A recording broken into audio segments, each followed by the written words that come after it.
આ વરસાદ હમણાં પડતો હતો ને એટલે હાવ ભૂકા કાઢીને ખાઓ ભાઈ. એટલે પણ આવો વરસાદ નહોતો ભાઈ જોતો આપણે તો ખરા આવા કાંઈ ધંધા કરાતા હે અટાણમાં ધંધે લગાડી દીધો. હાલો એ કે વાડીએ છોકરાઓ જાવ દવા. A few moments later. Har Har Mahadev. કેમ છો બધાય? મજામાં જ હશે. આપણા બ્લોગ જોતા હોય બધાય મજામાં જ હોય. તમે વિચારતા હે ને કે આ વાહે દખ્તર જેવું લઈને ક્યાં જાય છે, પણ એ દખ્તર નથી ભાઈ, એ છે દવા છાંટવાનો પોપ. આપણે આજે ડુંગળીમાં છાંટવાની છે દવા. કેમાં? ડુંગળીમાં. એટલે આવી રીતનું કાંઈક છે.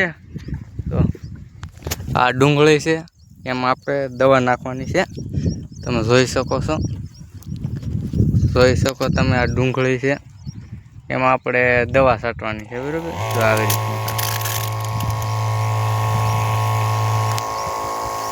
રીતનું છે બધું કાંક. તમને જોયું એટલે મજા આવશે બ્લોકમાં, બને રહીજો.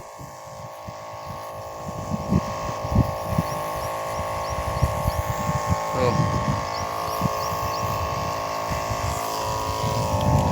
આવી રીતની છે આ દવા નાખવાની.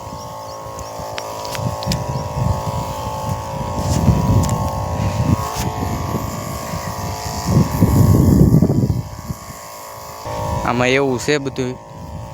એટલે જો આ કાંક આપણે દવા બવા નાખી દઈએ પછી કાંઈ ટેન્શન નહીં થાય. તો સોમાહું લગભગ વયું જાહે. પછી એવું લાગશે પછી 5-10 દાડિયા ઝીકી દેવાના હોય એટલે કામ રેડી. ઘડી 2 મિનિટનો બ્રેક લઈ, થોડુંક આડાવડું હાલે છે, બરાબર. નોઝલ જામી ગઈ છે ને એટલા માટે 2 મિનિટ. કેમ કે આ પપનો અવાજ આવતો હે ભાઈ, કેમ કે માયક ઘેરે ભૂલાઈ ગયું છે.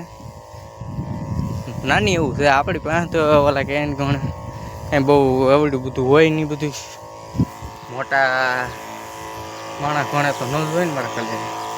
એટલે આવી રીતનું કાંક છે બધું. આ ડુંગળીમાં જોઈ જોઈને બધી દવા નાખવી પડે, સમજણ? નકર પછી આમ બધી સિસ્ટમ ગોટાળા ચડી જાય. તો આવી રીતનું કાંક છે. આ ખડની દવા નાખી દઈએ ને તો મેં કીધું કાંઈ ટેન્શન નહીં એમ.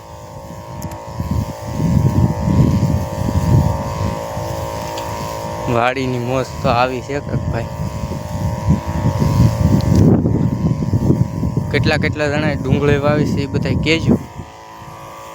કેવું ખડ શું છે એ કહેજો. કેમ કે વરસાદ હમણાં સારો પડી ગયો એટલે કંઈ નેદવાનું ઓલું હોય એટલે કદાચ ન ભેગું થયું હોય. તો આવી રીતનું કાંક છે. અમારે જ ભાઈ જો આવું થઈ ગયું ગઢાણ જેવું. હો ભાઈ, બહુ ખડ થયું. મિત્રો જરાક જણાવજો કમેન્ટમાં કોને કોને ડુંગળી વાવી છે ને કોને કોને દવા નાખી છે ને કોને નેદાવ્યું છે એ બધું જણાવજો. આપણે દવા ન નાખીએ પણ મતલબમાં થોડીક આ ડુંગળી નાની પડે, સમજ્યા તમે? એટલે આ નેદે પૂરું પડે એમ નહોતું, સમજાણ? એટલે આમાં દવા જ નાખવી પડે એમ હતી. નકર તો આપણે નેદી જ નાખીએ.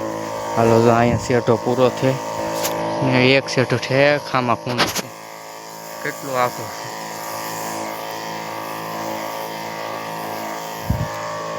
હા, હજી અડધો પોણો ભર્યો પોપ. હજી અડધો પોણો પોપ ભર્યો છે. એટલે આવી રીતનું કાંક છે. ને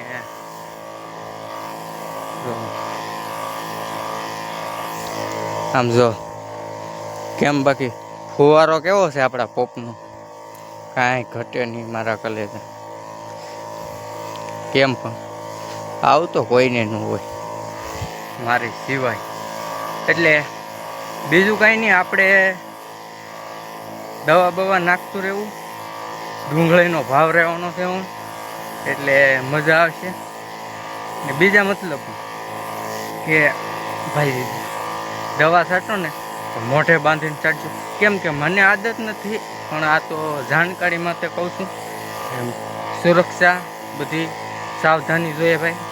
અટાણે આમ જો આ મેઘરાજા છે ને, થોડુંક વાતાવરણ ઓલું થાય ને એટલે બીજા નંબરમાં કે થોડુંક માથા જેવું ચડે, માથું મને દુખે થોડું થોડું, પણ કાંઈ આમ વાંધા જેવું નથી અટાણે.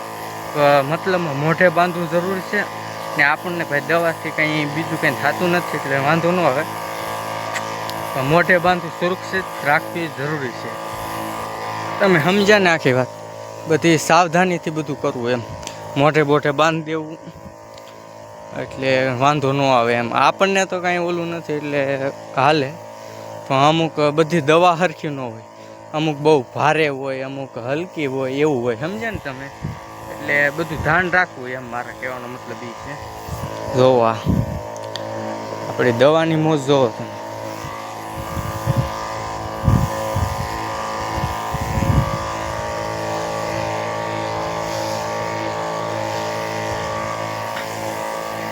આવી રીતની કાંઈક છે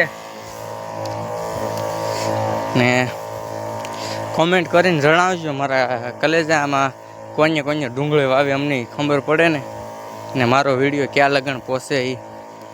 ને હા ભાઈ,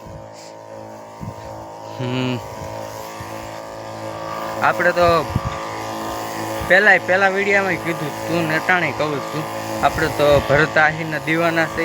એના બ્લોગ તો હું હૈદબારા જોઉં ને એનો સબસ્ક્રાઈબ કરશો ને એનો ફોલોવર છું, બરાબર? એટલે એના વિડીયો તો હું હૈદબારા જોઉં.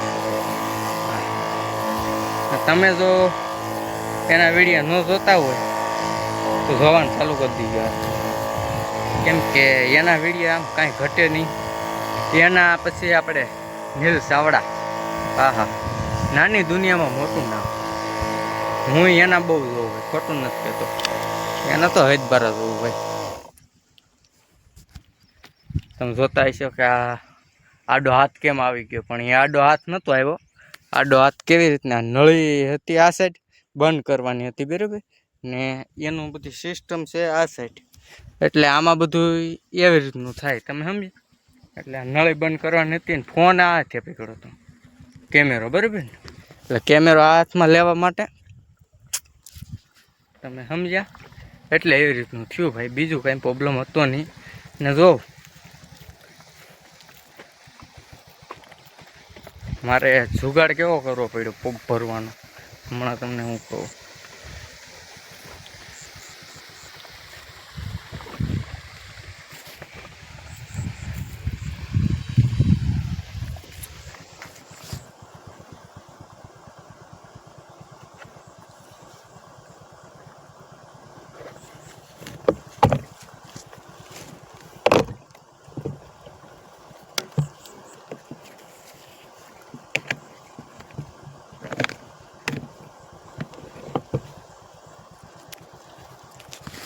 હા, તો આવી રીતની કાંઈક માંડવી હતી ને આ પોપ છે, બરાબર? એટલે મેં જુગાડ કેવો પોપ નીચે ગારાવાળો ન થાય એના માટે મેં પાણો મૂકી દીધો ને પાણી માટે મેં અહીંયા મોટર ચાલુ કરી. મોટર ચાલુ કરીને કેવી રીતનું દિમાગ લગાડ્યો, હાલો હું તમને બતાડું. તો આ માંડવીમાં પાણી જવા દઉં ને આપણે ઓલા ભૂંગળા આવે ને એની મેલ પાસે વીંધા પાડી નાખ્યા. એના માટે ને ભીંધા પાડી નાખ્યા ને એટલે પાણી બધું આમ સાહે સડી જાય, એટલે દિક્કત ન આવે એમ. ડાયરેક્ટ પાણી ઓટોમેટિક પી જાય, તમારે બહુ મહેનત કરવી ન પડે એમ. એટલે આ પાણીનો અવાજ આવતો હશે, આ તમે કીધું જણાવી દઉં. બસ આજનો બ્લોક આપણે અહીંયા પૂરો કરવાનો છે ને આપણે મળીએ એક નવા બ્લોક સાથે. ત્યાં લગન ગુડ બાય, બાય ને ટાટા. એટલે હા હો મારા કલેજા, લાઈક શેર સબસ્ક્રાઈબ કરવાનું 5 જણાને શેર કરી દીજો, ભૂલી જતા નહીં. By Tata, C you.